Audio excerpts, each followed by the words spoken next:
everyone, welcome back to the channel. Today I'm going to be doing something a little bit different and we're going to be looking at Whitesnake's farewell tour. So Whitesnake are on their farewell tour 2022. They're doing a full-on world tour. They've got the likes of Foreigner and Europe playing on the same bill, depending on which location you're at. And to be honest with you, I've seen a little bit of hate for some of the vocals and some of the bits and the bobs that are going with this concert. So I thought, I'm going to jump in. I'm a big Whitesnake fanboy. I can't hide that. I've got two Whitesnake tattoos, one there, one there. So I'm going to try and leave my bias at the door. But I think when we watch this and we're looking at the new tour, I think we need to realise that David Coverdale is not that guy in his mid-20s when he was in Purple, the guy in his 30s, 40s when he was singing, you know, Still of the Night when it first came out, and he was screaming at the top of his lungs and hitting notes that only, 99.999% of singers could only dream of hitting. This one is from Dublin. Someone's loaded this up. Audio, I hope it's pretty good. I haven't really seen it. I just know that this one, out of a lot of them where I've been seeing some of the reaction videos and the reviews of them, couple of them use this one. I thought, so why not watch it together, have a little look.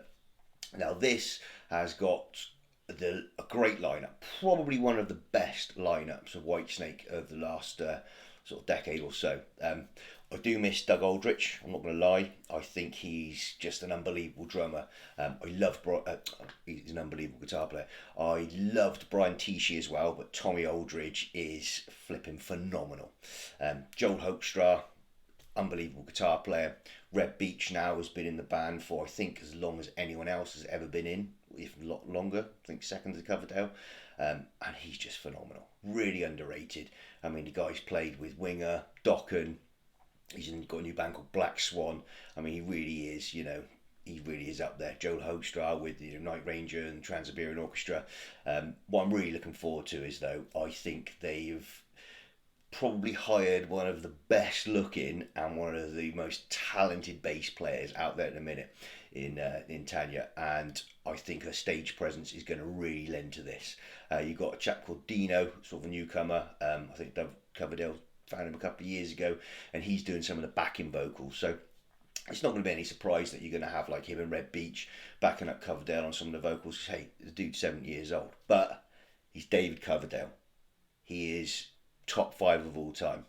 If he's your favourite, awesome, because he's certainly up there with me.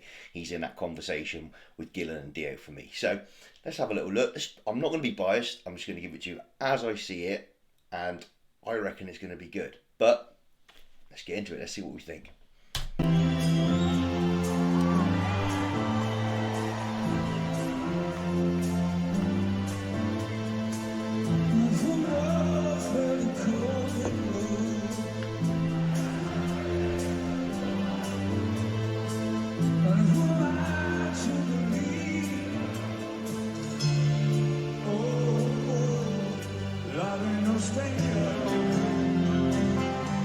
Nice so far. Certainly kept the lower notes there.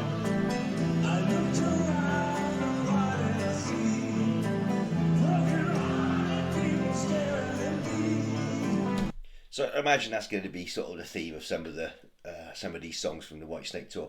You see the way he pulled away from hitting that note there. He still sounds good though. He's pulling it off. He knows his limit. You can see he knows his limitations, so he's pulling away from that note. He doesn't need to hit it anymore. I mean, this is really a celebration more than anything else.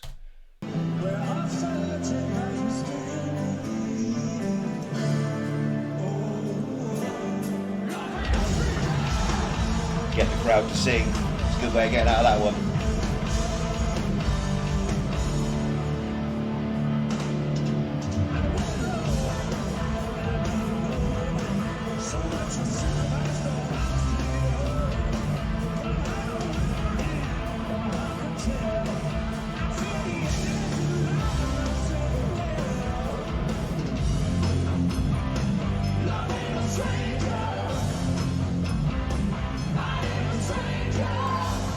You can hear Dino in the back there going for it a bit as well. He's hitting those higher notes. But I think Coverdale sounds great.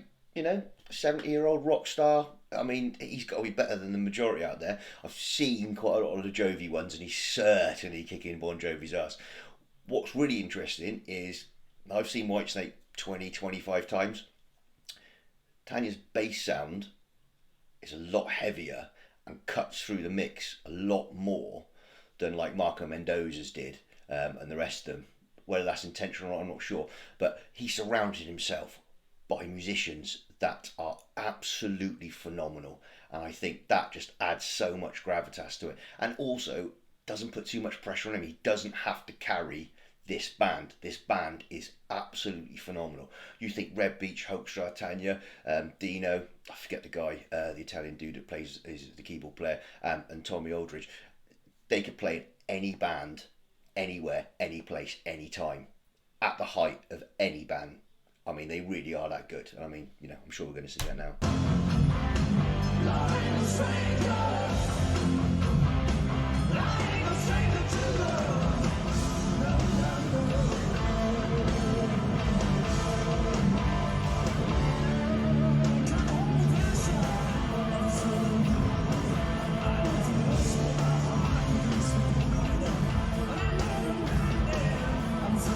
Do that again. I know, loving, and he's just pulling away from it. So I think he's not too confident in his vocal ability. But when he's low and he's got that, it sounds like David Coverdale from yesterday. It really does. Nice, low baritone voice, and when he slightly reaches up the range, it still sounds nice and crisp. Really impressed.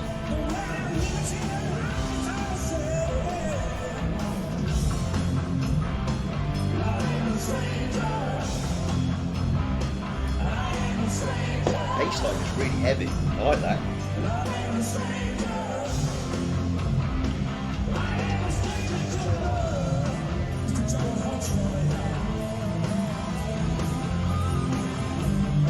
Nice touch. You've got the Irish flag on his shirt. I like that. Also, how good are all their hair? I mean, a lot of those dudes are quite old. They look flipping phenomenal. Daniel's hair looks insane. I love that. Coverdale's still got that massive, massive hair. Wonder if this all is.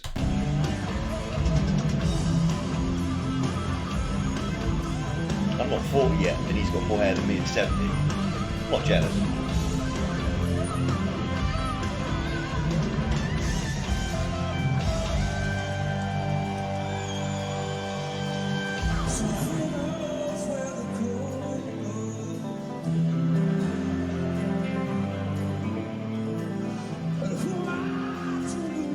Oh, I like that. Nice.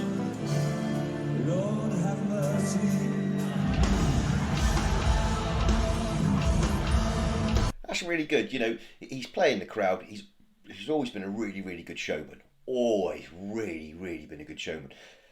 And he's just letting the crowd sing those high bits, and he's just letting it go off, and he's getting the crowd in. He's interacting with the crowd. He's letting the crowd participate.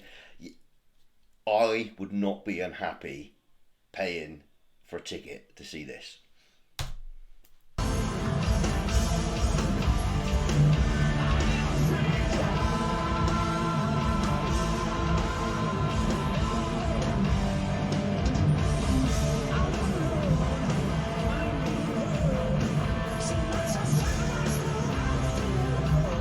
Yeah, that looked lovely.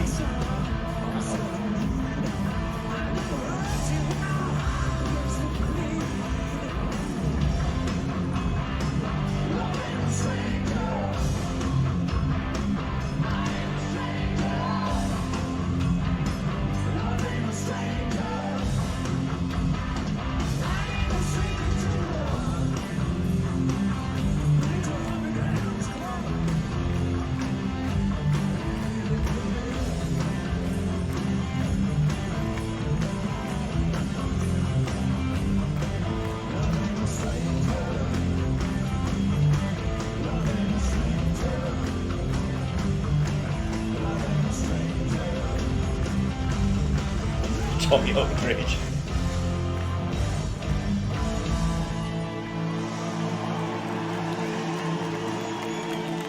The crowd's certainly liking it.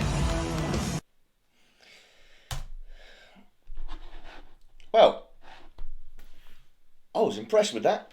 You know, I've seen Whitesnake now, as I said, a lot of times. I saw them when they first reformed in early 2000s, in the early 2000s, with when they did the Live and Still of the Night tour. And okay, his voice was better then, I'm not going to lie, But that was great.